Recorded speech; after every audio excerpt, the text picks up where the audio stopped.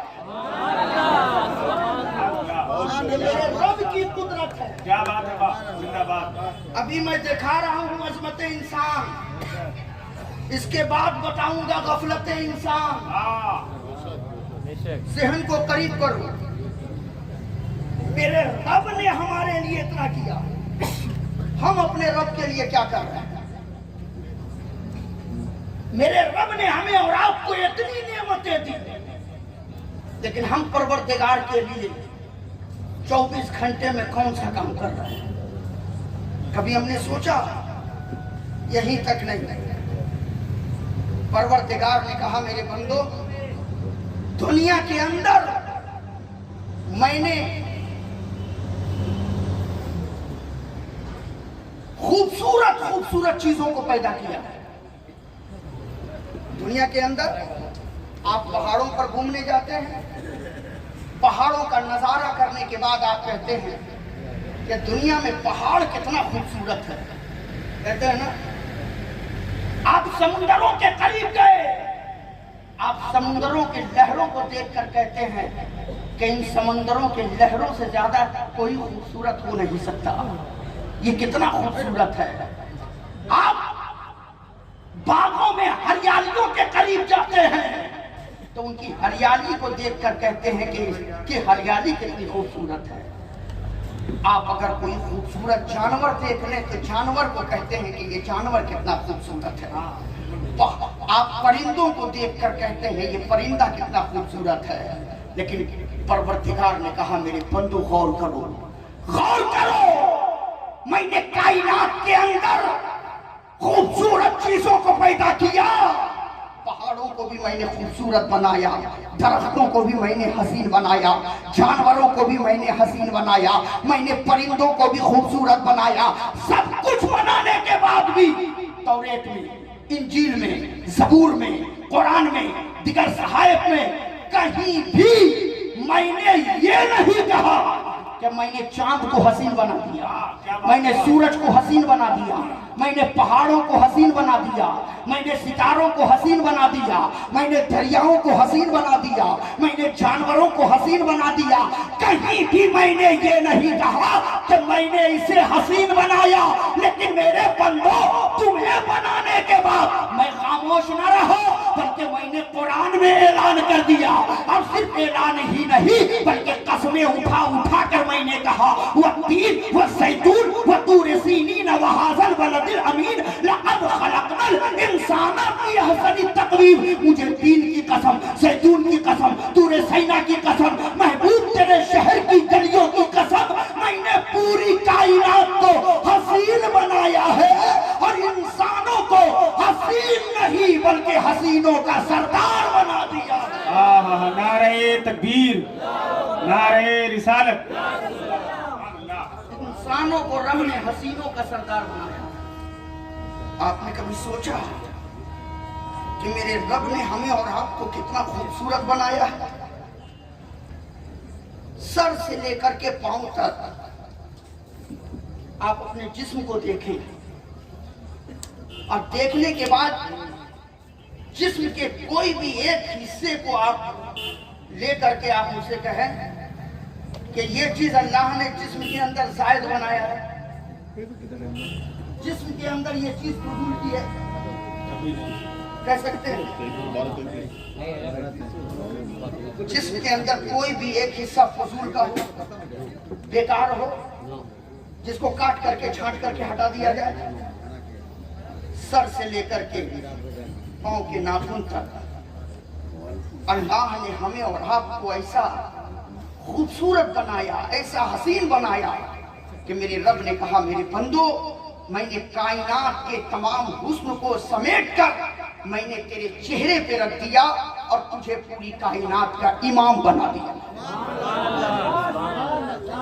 اور آگے بڑھیں. بات سمجھ میں آ رہی ہے؟ اور آگے بڑھیں. دنیا کا پہلا انسان کون؟ بلند آواز سے بولیے.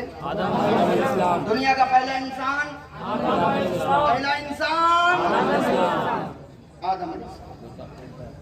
پہلا انسان.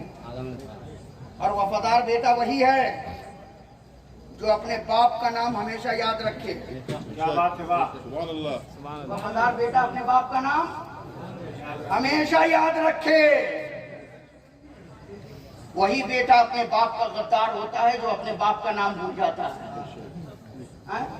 اور پھر دنیا اسے حلال ہی نہیں کہتی جو اپنے باپ کا نام ہی نہ جانے.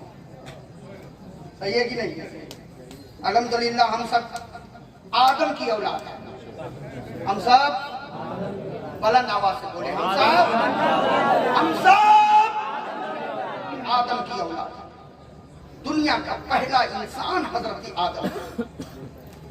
یہیں پہ ٹھہر کر کے ایک نقطہ میرے ذہن میں آ رہا ہے، بیان کرتا ہوا چلوں آگے.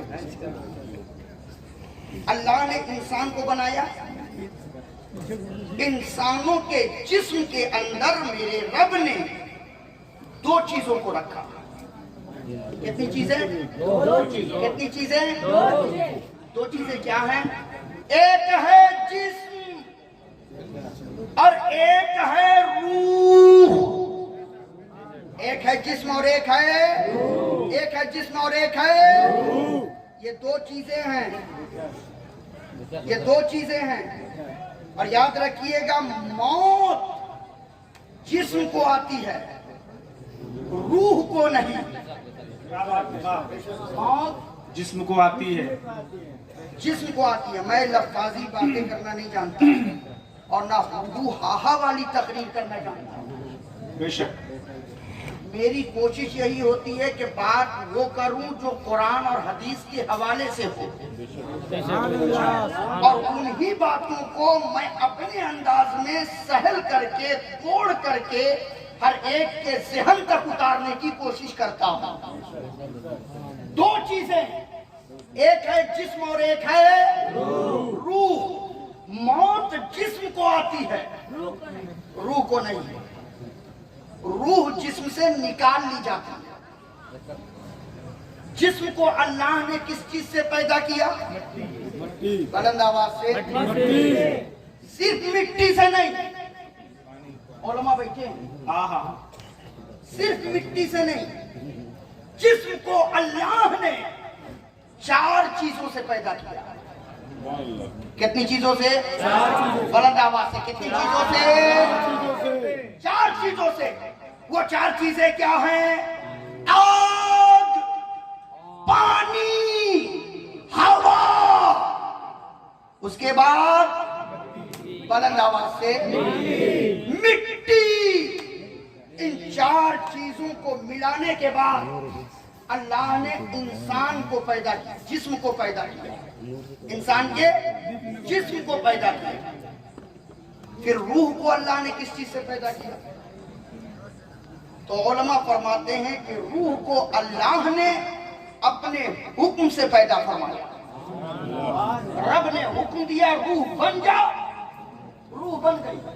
مگر جسم کو اللہ نے کتنی چیزوں سے؟ ختم کر دوں؟ چار چیزوں سے. ماسٹر انوار صاحب قبلہ الحمدللہ یہ اسکول میں پڑھاتے ہیں. میں ان کے نظر ایک نقطہ کرنا چاہتا ہوں. انسان کے جسم کو اللہ نے چار چیزوں سے پیدا کیا. اب غور کیجئے، یہی وجہ ہے کہ انسان کا جسم جب بیمار ہوتا ہے تو اس کا علاج بھی انہی چار چیزوں سے ہوتا ہے. کیا بات ہے، واہ. زندہ باد. سبحان اللہ کہیے بھائی. اور باریک بات بتانے جا رہا ہوں. جب جسم بیمار ہوتا ہے تو علاج انہی چار چیزوں سے، آگ، پانی، ہوا، مٹی.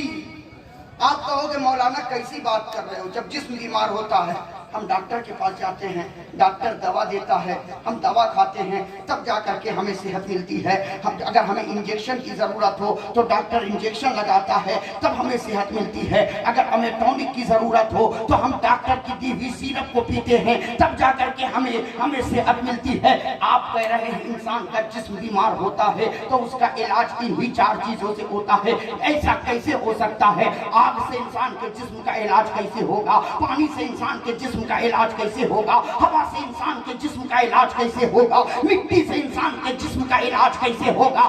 انسان کے جسم کا علاج تو دواؤں کے ذریعہ ہوتا ہے، انسان کے جسم کا علاج تو سیرپوں کے ذریعہ اور انجیکشن کے ذریعہ ہوتا ہے۔ میں پیغام دینا چاہوں گا اور پڑھے لکھے لوگوں سے کہنا چاہوں گا کہ نوٹ کرو اظہار اشرف کے جملے کو، دنیا کا کوئی بھی ڈاکٹر ہو، چاہے ہومیوپیتھک ڈاکٹر ہو، چاہے آیورویدک ڈاکٹر ہو، چاہے ایلوپیتھک ڈاکٹر ہو، ان ڈاکٹروں سے آپ رابطہ کرو، ان ڈاکٹروں سے آپ پوچھو کہ دنیا کے اندر جتنی بھی دوائیں بنتی ہیں ان دواؤں کا تعلق ان 4 چیزوں سے ضرور ہوتا ہے۔